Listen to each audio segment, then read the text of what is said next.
नमस्कार। बाल मनोविज्ञान के क्लास में देखिए एक हम नया चैप्टर प्रारंभ कर रहे हैं, दिव्यांग छात्रों हेतु विशेष व्यवस्था। देखिए यदि आप अध्यापक भर्ती परीक्षा की तैयारी कर रहे हैं तो इससे पीछे जो है आपको 5 चैप्टर जो है बाल मनोविज्ञान के कंप्लीट हो गया है। आप जो है प्ले लिस्ट से जा करके उस वीडियो को देख सकते हैं। ठीक, तो आज का आपका देखिए पहला क्वेश्चन है। क्वेश्चन आपसे पूछा जा रहा है कि दिव्यांग छात्र किसे कहते हैं, इसका वर्गीकरण जो है बताइए। तो देखिए आप लोगों को अब जो है यहाँ जो क्वेश्चन हम सिलेक्ट किए हैं थोड़ा सा याददाश्त के लिए सिलेक्ट कर दिए हैं, लेकिन अब दिव्यांग छात्र की परिभाषा या फिर किसे कहते हैं बताने की जरूरत नहीं है।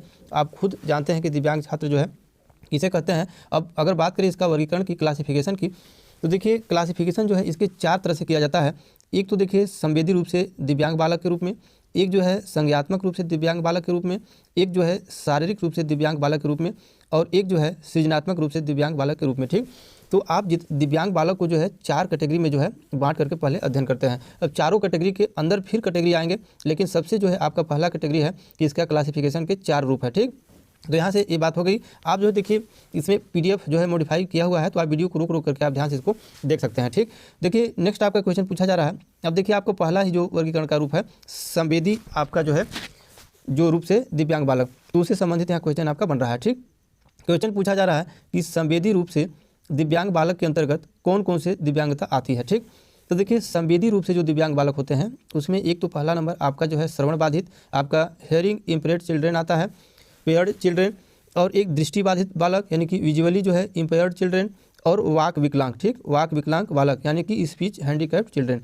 तो जो है संवेदी रूप से जो दिव्यांग बालक है उसके अंतर्गत आपके जो है 3 प्रकार के जो है आपका दिव्यांगता जो है आपका इसमें है। ठीक, अब जो है इसके अंदर आपके क्वेश्चन बनेंगे। अब देखिए यहाँ से देखिए आपका उठा रहे हैं हम, अब यहाँ से आपका बात हो रहा है श्रवण बाधित की। तो देखिए अब क्वेश्चन आपसे पूछा जा रहा है कि श्रवण बाधित बालक का वर्गीकरण कीजिए, क्लासिफिकेशन कीजिए। देखिए श्रवण बाधित को जो आप जान रहे हैं कि भाई सुनाई नहीं देता है उनको, इसको भी 4 प्रकार के कैटेगरी में इसको जो है बांटा गया है। देखिए जिसको जो है एकदम आपका पूर्णतया जो श्रवण बाधित होता है उनको जो है क्या है 70 डेसिबल से 90 डेसिबल तक के भी ध्वनि उसको सुनाई नहीं देगा। ठीक, बिल्कुल सुनाई ही नहीं देगा, तो वो पूर्णतया बाधित होता है। और जो गंभीर श्रवण बाधित होता है उसको जो है 55 आपका डेसिबल से 70 डेसिबल के बीच जो है उनकी ध्वनि सुनाई देगा उसको। ठीक, और जो आपका मंद श्रवण बाधित होता है वो 40 डेसिबल से 55 डेसिबल के जो है उसके बीच उसका ध्वनि जो है सुनाई देगा। ठीक, और जो कम श्रवण बाधित होता है उसको थोड़ा भी ध्वनि रहेगा, 27 डेसिबल से 40 डेसिबल तक की ध्वनि को जो है वो आसानी से सुन पाएगा। तो इस सुनने के आधार पर इसको जो है 4 कैटेगरी में है श्रवण बाधित बालक को जो है वर्गीकरण किया गया है। तो यहाँ से ये आपका बात क्लियर हो गया। अब आगे आपसे सवाल पूछा जा रहा है कि श्रवण बाधित बालकों की रीजन बताइए। अब यहाँ से आपसे पूछा जा रहा है कि श्रवण बाधित बालकों के जो है आपका क्या है रीजन जो है पूछा जा रहा है। ठीक, तो देखिए श्रवण बाधित बालकों के रीजन को जो है क्या कर सकते हैं, उसको जो है हम 3 कैटेगरी में बांट सकते हैं। 3 कैटेगरी में बांट करके उसको हम जान सकते हैं श्रवण बाधित बालकों के रीजन का। तो देखिए पहला तो क्या है आपका कि इसे जन्म से पूर्व प्रभावित, दूसरा आपका हो जाएगा जन्म के समय प्रभावित कारण, और तीसरा आपका हो जाएगा जन्म के बाद। तो ये क्या है कि जन्म से पूर्व में क्या है कि आपका आनुवंशिकी द्वारा भी हो सकता है, कोई मेडिसिन के द्वारा भी, संक्रमण के द्वारा भी हो सकता है श्रवण बाधित। और क्या है कि आपका जो है जन्म के समय जो है प्रसव द्वारा ऑक्सीजन की कमी के कारण, और जो है क्या है जन्म के बाद तो भाई दुर्घटना हो सकता है, आपका किसी प्रकार के संक्रमण हो सकता है। तो ये सारे जो है श्रवण बाधित के जो है रीजन है। ठीक, तो यहाँ तो आपका ये बात क्लियर हो गई। देखिए हम क्वेश्चन को इस आधार पर सिलेक्ट किए हैं ताकि आपको एक दिन से पूरा सीक्वेंस बना रहे। आगे भी परीक्षा में आने वाले क्वेश्चन आपको मिलेंगे, लेकिन इतना भी जानना आपको जरूरी है। ऐसा नहीं है कि ये जानेंगे नहीं तो फिर आगे क्वेश्चन को थोड़ा सा समझने में जो है कठिनाई होगा। तो देखिए आपका नेक्स्ट क्वेश्चन है कि दृष्टि बाधित बालकों को किस प्रकार से आप पहचान सकते हैं। तो देखिए जो अब देखिए क्या है, अब श्रवण बाधित आपका जो है एक कैटेगरी आपका क्लियर हो गया वो दोस्त। आपका अब आ गया दूसरा का नंबर जो है दृष्टि बाधित। अब यहाँ से पूछा जा रहा है कि जो है दृष्टि बाधित जो बालक होते हैं उनको किस प्रकार से आप पहचान सकते हैं। तो देखिए जो दृष्टि बाधित बालक है उसको जो है हम 2 कैटेगरी में बांट करके उसको पहचान सकते हैं। ठीक, पहला तो दृष्टि तीक्ष्णता के आधार पर, और दूसरा जो है देखने के नेत्र के आधार पर। इसमें है क्या कि जैसे जो दृष्टि तीक्ष्णता के आधार पर अगर हम बात करें तो देखिए सभी प्रकार के उपाय करने के बाद भी अगर व्यक्ति किसी वस्तु को अगर मान के चलिए कि 20 फीट की दूरी पर वो नहीं देख पा रहा है। ठीक, और जबकि सामान्य व्यक्ति जो है उसी वस्तु को जो है क्या है 200 फीट तक की जो है क्या है उसको जो है देख ले रहा है। ठीक, तो उस व्यक्ति को दृष्टिहीन कहा जाएगा। यहाँ तो बात क्लियर हो गई। अब जो दृष्टिहीन बाल अब वो 20 फीट तक भी उसको नहीं दिखाई दे रहा है, और सामान्य जो है उसी चीज़ को 200 फीट तक देख ले रहा है। तो इस आधार पर उसको जो है सिलेक्ट कर सकते हैं दृष्टिहीन दृष्टिबाधित बालक को। ठीक, और देखने की क्या है एक नेत्र के आधार पर। अगर वही बात है कि यदि मान लीजिए कोई दृष्टि विकृत व्यक्ति को देखने के क्षेत्र का व्यास अगर 200 से अधिक नहीं होना चाहिए, तो क्या है उनका दृष्टि तीक्ष्णता जो है आपका 20 बाई जो है आपका 200, ये जो पैमाना है इस पर जो है से अधिक जो है क्या होता है अच्छी होनी चाहिए। मैंने अगर इससे भी अधिक अगर वो देख ले रहा है तब तो भाई वो सही है, लेकिन अगर इससे नीचे की कैटेगरी में अगर ब्यास में आ रहा है तो समझ जाइए कि वो जो है आपका दृष्टिबाधित की कैटेगरी में जो है आ जाएगा आपका। ठीक, नेक्स्ट क्वेश्चन है कि दृष्टिबाधित बालकों को कितने वर्गों में बांट सकते हैं। तो देखिए जो दृष्टिबाधित जो आपके बालक हैं उसको जो है आप 2 वर्गों में बांट सकते हैं, एक जो है आंशिक दृष्टिबाधित बालक, एक जो है पूर्ण रूप से अंधे बालक। तो यहाँ तो ये बात क्लियर होगी, इसमें बहुत ज़्यादा दिमाग लगाने की जरूरत नहीं है आपको। आगे देखिए आपका सवाल बन रहा है कि जो है आंशिक जो आपका दृष्टिबाधित बालकों को कितने भागों में बांटा जा सकता है। तो देखिए जो आंशिक दृष्टिबाधित बालक है उसके जो है आपको जो है 4 प्रकार से उसको आप कैटेगरी में बांट सकते हैं। वह बालक जिनकी दृष्टि जो है जो एक्यूटी होता है आपका 20 से 70 तथा 20/200 के बीच, 20/70 और 20/200 के बीच होती है, मतलब ये पहला कैटेगरी हो गया। ठीक, और अगर वह बालक जो गंभीर तथा पढ़ने वाली दृष्टि संबंध से पीड़ित है, ये दूसरा का कैटेगरी आपका हो गया। ठीक, सबसे जो है खराब कैटेगरी आपका यही है पहला वाला। अब धीरे धीरे इसकी जो है रेंजता बढ़ी जाएगी। वह बालक जो नेत्र रोगों से पीड़ित है या उन रोगों से ग्रस्त है जो गंभीर नेत्र रोग होते हैं, ये आपका ये हो गया। चौथा कैटेगरी है कि वह बालक जो औसत मस्तिष्क वाले होते हैं तथा चिकित्सकों के अनुसार कम देखने वाले बालकों को दिए जाने वाले सामग्री के आधार पर ही लाभान्वित किया जाता है। ठीक, तो इस आधार पर इतने भागों में इसको जो है आप जो आंशिक दृष्टिबाधित है उसको जो है आप इसमें बांट सकते हैं। अब आगे की सवाल आ रहा है कि गंभीर दृष्टिबाधित बालकों की पहचान कैसे करेंगे। तो आंशिक दृष्टिबाधित को तो जो है थोड़ा सा इस तरह से आप जो है बांट करके पहचान सकते हैं, लेकिन जो गंभीर दृष्टिबाधित है उसको पहचानना जो है बहुत आसान होता है। ठीक, अत्यंत सरल होता है, क्योंकि यह बालक जो है क्या है ब्रेल लिपि का यूज करता है पढ़ाई में। क्या करता है? ब्रेल लिपि का। देखिए यहाँ से क्वेश्चन आपका बनता है जो कि ब्रेल लिपि जो है बहुत बार परीक्षा में रिपीट हुआ है, जो है लुई ब्रेल द्वारा जो है बनाया गया है। तो वो जो है क्या है गंभीर दृष्टिबाधित बालकों के लिए जो है ब्रेल लिपि का उपयोग किया रहेगा। इनकी दृष्टि क्षमता जो है क्या है आपका 2/20 से जो है क्या है 2 फीट से 20 फीट के मध्य आपका होगा इसकी क्षमता। और यह चलने में जो क्या है छड़ी का जो है प्रयोग करता है। तो ये क्या है, ये जो है गंभीर दृष्टिबाधित वाले जो है आदमी व्यक्ति या बच्चे होते हैं। ठीक, अब यहाँ से अब आगे बढ़ते हैं। अब आगे के क्वेश्चन आपका पूछा जा रहा है। अब देखिए आपका क्या है, अब जो है वो आपका जो अब वाणी भाषा का जो है एक स्वरूप है, तो आपका जो है जिसमें विचारों को व्यक्त करने के लिए कुछ ध्वनियाँ या शब्द उच्चारित किए जाते हैं, यह विकलांग बालक की परिभाषा इसके द्वारा दिया गया है। तो देखिए यह परिभाषा जो है आपका दिया गया है हरलाक के द्वारा। अब यहाँ देखिए आपका क्या हो गया, आपका जो है वाक, आपका क्या है वाक विकलांगता, यहाँ पर जो है क्या है। अब देखिए यहाँ पर वाक विकलांग बालक की जो परिभाषा बताई जा रही है, इससे पहले की कैटेगरी आपका समाप्त हो गया। अब जो है पहला समाप्त हुआ, अब दूसरा भी समाप्त हुआ, अब तीसरा जो है आपका क्या आ गया वाक विकलांग। क्या आ गया? वाक विकलांग।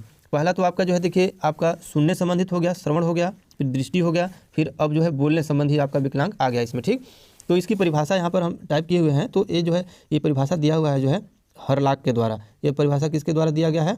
हरलाक के द्वारा जो है परिभाषा दिया गया है। ठीक, अब नेक्स्ट क्वेश्चन देखते हैं। नेक्स्ट क्वेश्चन आपसे अब देखिए आ गया जो शुरुआत में जो वर्गीकरण किए थे, तो पहला वर्गीकरण जो है अभी समाप्त हुआ। अब जो देखिए आपका क्या आ रहा है, जो दूसरा जो बात किए थे हम जो संज्ञानात्मक रूप से दिव्यांग बालक, अब यहाँ से उसकी बात स्टार्टिंग हो रही है। तो देखिए संज्ञानात्मक रूप से दिव्यांग बालक, अब क्वेश्चन यहाँ से बन रहा है कि संज्ञानात्मक रूप से दिव्यांग बालकों को किस प्रकार की समस्या हो जाती है। तो देखिए इसमें होता क्या है कि एक तो स्वलीनता की समस्या होती है ऑटिज्म, और एक जो है आपका बौद्धिक दिव्यांगता की जो है आपकी उसकी प्रॉब्लम होती है। ठीक, अब ये जो है संज्ञानात्मक रूप से दिव्यांग बालक में। अब यहाँ पर हम जानते हैं कि स्वलीनता क्या होता है। तो देखिए स्वलीनता जो ऑटिज्म होता है, ऑटिज्म ये जो है क्या है, इसका सर्वप्रथम प्रयोग जो है किया था आपके यहाँ पर हम लिख दे रहे हैं। ऑटिज्म शब्द का प्रयोग जो सर्वप्रथम किया गया था यूजेन ब्लेयूलर, आपका जो है ब्ले आपका जो है यूलर, आपका जो है यूजेन ब्लेयूलर के द्वारा जो है ऑटिज्म शब्द का प्रयोग हुआ था। यहाँ पर एक क्वेश्चन आपका बन सकता है इंपॉर्टेंट, इसलिए याद रखना जरूरी है। स्वलीनता जो बीमारी ऑटिज्म है वो जो है यूजेन ब्लेयूलर के द्वारा जो है ये जो है प्रयोग किया गया था। और बीमारी क्या है, इसके संबंधित जो बीमारी है इसकी जो फिनिया होता है, इसकी जो फिनिया, ठीक याद रखेंगे स्वलीनता। इसमें आपका जो है ये आपका स्वलीनता ऑटिज्म के संबंधित बात आपका क्लियर हुआ। अब देखिए जो बौद्धिक दिव्यांगता है इसके संबंध में आपका नीचे क्वेश्चन बना है। अब इसका देखिए क्या है कि जो बौद्धिक दिव्यांगता है इसके बारे में एक कथन दिया गया है आपका, वो कथन आपका जो है दिया गया है। अब इसको देख लेते हैं। तो ये है क्या, तो जो जेडी पेज है क्या है, ये जो है आपके जेडी पेज के द्वारा जो है ये परिभाषा दिया गया है। इसको पढ़ लीजिए, थोड़ा लंबी परिभाषा है आपका बौद्धिक दिव्यांगता के लिए। उन्होंने कहा है कि मानसिक न्यूनता या मंदन व्यक्ति में जन्म के समय या बचपन के प्रारंभ के वर्षों में पाई जाने वाली सामान्य से कम मानसिक विकास की ऐसी अवस्था है जो उसमें बुद्धि संबंधी कमी तथा सामाजिक और अक्षमता के लिए उत्तरदायी होती है। अभी बौद्धिक दिव्यांगता की परिभाषा जो दिया गया है जेडी पेज के द्वारा। अब यहाँ पर आपका संज्ञानात्मक रूप से दिव्यांग बालक की थोड़ी सी जानकारी आपको क्लियर हुई। खैर एक सीक्वेंस के लिए इसलिए इसको हम रखे हैं, लेकिन क्वेश्चन आगे देखिए बहुत अच्छा क्वेश्चन आगे आने वाला है। अब देखिए आगे आपका जो है शारीरिक रूप से दिव्यांग बालक। अब यहाँ पर तीसरी जो आपकी कैटेगरी जो शुरुआत में आपको बताए थे, तो शुरुआत में पहला दूसरा हो गया, अब तीसरी जो बात हुई है शारीरिक रूप से। तो शारीरिक रूप से देखिए होता क्या है कि एक जो है गामक, शारीरिक रूप से जो बात होती है उसमें एक गामक अक्षमता होती है। तो गामक अक्षमता के बारे में जो है हम जान लेते हैं कि गामक अक्षमता के जो है कितने प्रकार होते हैं। ठीक, तो देखिए इसमें है क्या कि जो गामक अक्षमता होता है वो यहाँ पर देखिए हम टाइप किए हुए हैं कि गामक अक्षमता वाले बालक अपनी शारीरिक कमी को अन्य क्षेत्रों से पूर्ति करने की चेष्टा करते हैं। प्रायः ऐसे बालक किसी अन्य क्षेत्रों में विशेष योग्यता पात्रता रखते हैं। गामक अक्षमता अनेक कारण से हो सकती है, अर्थात यह जन्मजात के अलावा जन्म के उपरांत किसी भी अवस्था में चोट इत्यादि लगने की कमी से भी हो सकती है। गामक दिव्यांग बालक की परिभाषा जो है ये किसके द्वारा दिया गया है, तो ये जो परिभाषा दिया गया है आपके ए एडलर महोदय के द्वारा, ये परिभाषा जो दिया गया है यहाँ पर ए एडलर, यह परिभाषा दिया गया है ए एडलर महोदय के द्वारा। अब गामक अक्षमता के प्रकार हैं यहाँ पर देखिए क्वेश्चन नंबर 222 में पोलियो है, जन्मजात विकृति है, स्पाइना बाइफिडा है, चोट के कारण विकृति है, मांसपेशी क्षरण है, अविकसित अंग है। तो ये जो है क्या है गामक अक्षमता की जो टाइप है। ठीक, आप यहाँ से आपको क्लियर हो गया होगा कि गामक अक्षमता है क्या है, और ए एडलर महोदय ने ये परिभाषा दी है गामक अक्षमता के। ठीक, तो अब आगे देखते हैं। आगे आपका क्वेश्चन जो है आपसे पूछा जा रहा है कि सृजनात्मक रूप से दिव्यांग बालक के बारे में। अब यहाँ पर चौथी जो आपके शुरुआत में जो बताए थे, तो चौथी कैटेगरी आपका है सृजनात्मक रूप से दिव्यांग बालक, जो वर्गीकरण जो बताए थे 4 प्रकार के, उसमें क्वेश्चन बना है कि सृजनशील बच्चों की पहचान कौन कौन युक्तियाँ से की जाती है। देखिए जो सृजनशील बालक है, अब जिसके बहुत तेज कैटेगरी के जो सृजनात्मक जो बच्चे हैं उनका भी टेस्ट होता है, क्योंकि वो भी जाना जाता है कि किस स्तर पर है। तो उसकी जो है पहचान की युक्तियाँ यहाँ पर है सृजनात्मक के प्रत्यक्ष मापन संबंधी और एक होता है अप्रत्यक्ष संबंधी। तो 2 आपका मापन जो है होता है सृजनात्मक बच्चों की पहचान के लिए। ठीक, अब आगे देखिए क्वेश्चन क्या बन रहा है। आगे आपसे क्वेश्चन ये बन रहा है कि जो सृजनात्मकता के प्रत्यक्ष मापन संबंधी परीक्षण युक्तियाँ कौन कौन है। अब देखिए 2 तो हो गया, एक प्रत्यक्ष एक अप्रत्यक्ष, लेकिन अब यहाँ से पूछा जा रहा है कि जो प्रत्यक्ष आपका मापन जो प्रणाली है युक्तियाँ हैं वो कौन कौन है। तो देखिए जो प्रत्यक्ष है आपका वो एक तो दूरी संबंधी परीक्षण है, यानी कि रिमोट एसोसिएशन टेस्ट, यानी कि RAT टेस्ट उसको जो है बोला जाता है। अब देखिए RAT टेस्ट है क्या। अब इसके जो है शुरुआत कौन किए थे, तो इसका जो हम नाम लिख दे रहे हैं यहाँ पर, जो आपका सरनोफ, क्या है आपके सरनोफ आपका मैडनिक, आपका जो है मैडनिक नाम याद रखेंगे, सरनोफ मैडनिक के द्वारा जो है क्या है ये दूरी संबंधी परीक्षण यानी कि रिमोट एसोसिएशन टेस्ट जो है आपका शुरुआत किया गया था। ठीक, इसमें होता क्या है, इस परीक्षण में 3 शब्दों से बने 30 सेट होते हैं। ठीक, और जो एक दूसरे से कमजोर कड़ी से बंधे होते हैं, और बच्चों के इन तीनों शब्दों से संबंधित एक चौथा शब्द ढूंढने के लिए जो है कहा जाता है। ठीक, तो ये हो गया आपका दूरी संबंधी आपका टेस्ट के बारे में, आपका सरनोफ मैडनिक के ये जो है शुरुआत किए हैं। अब कहानी लेखन परीक्षण इसमें एक है स्टोरी राइटिंग टेस्ट, ये आपका 2 प्रकार के प्रत्यक्ष टेस्ट हो गए। अब जो है देखिए 225 नंबर क्वेश्चन आपका बना है अप्रत्यक्ष संबंधी परीक्षण। तो इसमें देखिए आपका महत्वपूर्ण है एक टोरेंस सृजनात्मक चिंतन परीक्षण। तो देखिए जो टोरेंस सृजनात्मक चिंतन परीक्षण है इसका जो है शुरुआत किए थे टोरेंस ही ने किए थे, टोरेंस नामक, तो यहाँ से इसके नाम से ही संबंधित है, तो ये तो जो है आपको पकड़ में आ जाएगा। ठीक, लेकिन दूरी संबंधी परीक्षण के सरनोफ मैडनिक जो है याद रखना पड़ेगा। इसमें क्या है, और एक आकृति जन्य प्रपत्र होता है और एक शाब्दिक प्रपत्र होता है। ये जो है सब क्या है सृजनात्मकता जाँच करने की जो है सब विधि है, मेथड है। ठीक, अब आगे क्वेश्चन देखते हैं। आगे आपका क्वेश्चन अब देखिए बन रहा है परीक्षा में आने लायक क्वेश्चन। ठीक, अब इसमें जो है आपका पूछा जा रहा है कि दिव्यांग दिवस जो है कब मनाया जाता है। तो देखिए जो दिव्यांग दिवस मनाया जाता है ये मनाया जाता है आपके जो है 3 दिसंबर को। आपको जो है हर एक साल जो है क्या है 3 दिसंबर को जो है दिव्यांग दिवस मनाया जाता है। ठीक, और इसकी प्रारंभ हुआ था आपका जो है 1992 से। ठीक, ये क्वेश्चन क्लियर। अब आए भारतीय पुनर्वास अधिनियम कब बना था। तो देखिए भारतीय पुनर्वास अधिनियम बना था आपका जो है 1992 में ही। ठीक, 1992 में जो है भारतीय पुनर्वास अधिनियम जो है बना था। ठीक, आपका, और 3 दिसंबर 1992 से ही जो है दिव्यांग दिवस जो है आपका मनाया जाता है। तो यहाँ पर ये क्लियर हो गया। अब अगला क्वेश्चन है कि निःशक्त व्यक्ति अधिकार विधेयक कब बना था। तो देखिए निःशक्त व्यक्ति अधिकार विधेयक आपका बना था जो है 2014 में। ठीक, याद रखेंगे निःशक्त व्यक्ति अधिकार विधेयक 2014 में बना था। नेक्स्ट है आपका कि दिव्यांग व्यक्तियों के अधिकार अधिनियम में कब पारित किया गया था। दिव्यांग व्यक्तियों के जो है क्या है अधिकार अधिनियम में कब परिवर्तन किया गया था पूछा जा रहा है। तो देखिए इसमें है क्या परिवर्तन की बात इसलिए पूछा जा रहा है कि देखिए दिव्यांग व्यक्तियों के अधिकार जो अधिनियम है वो तो आपके क्या है आपके 1995 में जो है ये बना था आपका, लेकिन इसमें है क्या कि अभी जो है इसमें कुछ परिवर्तन किया गया है। तो परिवर्तन किस वर्ष किया गया है 2016 में। तो इसमें जो है दिव्यांग की जो कुछ कैटेगरी है उसको बढ़ाया गया है कि और किसको शामिल किया गया है। तो यहाँ पर जो ऑप्शन में 2016 रहे 2016 ही आपको लेना है क्योंकि ये नवीनतम आपका 2016 है। ठीक, नेक्स्ट है कि विश्व स्तरीय दिव्यांग खेल केंद्र कहाँ पर बना है। अब यहाँ पर पूछा जा रहा है कि विश्व स्तरीय दिव्यांग खेल केंद्र कहाँ पर बना है, तो ये बना है आपका जो है ग्वालियर में। नाम याद रखेंगे, ये विश्व स्तरीय आपका खेल केंद्र है, वो भी दिव्यांग के लिए, तो ग्वालियर में। और ये आप जानते हैं कि ग्वालियर आपका जो है एमपी मध्य प्रदेश में। ठीक, नेक्स्ट है आपका कि राष्ट्रीय दिव्यांग सशक्तिकरण केंद्र कहाँ पर है, तो देखिए जो राष्ट्रीय दिव्यांग सशक्तिकरण केंद्र है वो है आपका जो है तेलंगाना में। कहाँ पर है आपके, तेलंगाना में। ये है आपके राष्ट्रीय दिव्यांग सशक्तिकरण केंद्र कहाँ पर है, तेलंगाना में। ठीक, नेक्स्ट क्वेश्चन देखते हैं।